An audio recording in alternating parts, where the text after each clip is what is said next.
Tu voulais faire une vidéo pour nous parler de quoi? Alors, je voudrais faire une introduction à la biopédagogie.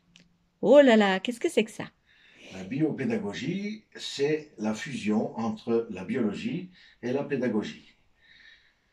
La plupart des sciences de la relation, psychologie, pédagogie, sociologie, sont d'abord des sciences théoriques, alors que la biologie, ce sont les lois de la vie. Et si ce sont les lois de la vie, ce sont les lois de l'univers, ce sont les lois du divin. Donc la biologie, c'est la manière dont le Dieu, la déesse, le divin, le sacré, montre ses lois. Honorer la nature, c'est honorer les lois de la vie. Et la pédagogie, c'est l'apprentissage du dialogue entre l'adulte, le parent, le prof et les enfants. Donc cette fusion, elle permet de comprendre comment fonctionne la nature sans avoir 10 millions de théories.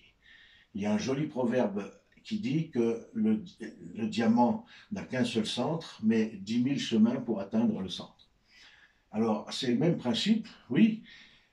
Il y a plusieurs traditions, il y a plusieurs cultures, il y a plusieurs manières de transmettre, et avec la mondialisation, on met tout ça dans le même sac. Mais ce qu'on devrait d'abord mettre à la première place, ce sont les lois de la nature, parce que les gens les plus sages, les gens les plus éclairés sont ceux qui écoutent, pas ceux qui contrôlent. Donc la biopédagogie, c'est une pédagogie pour les enfants, naturelle, sans aucune notion idéologique, politique, mais une notion de retour à la source, aux racines.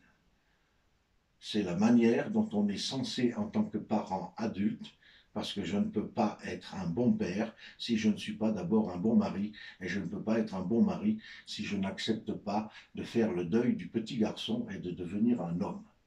J'ai toujours dit que le cœur est important, un enfant parle avec son cœur, l'adulte a tendance à séparer. Donc le fait d'écouter ses émotions, ses sentiments, son imagination, ce qu'on ressent, d'écouter sa poitrine, mais en ayant la responsabilité d'un adulte dans les actes.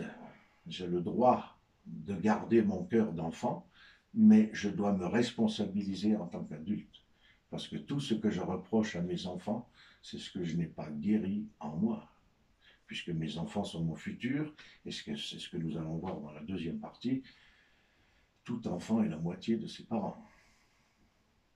Donc la biopédagogie, c'est la manière de transmettre aux enfants selon les lois de la nature et donc les lois divines. D'accord.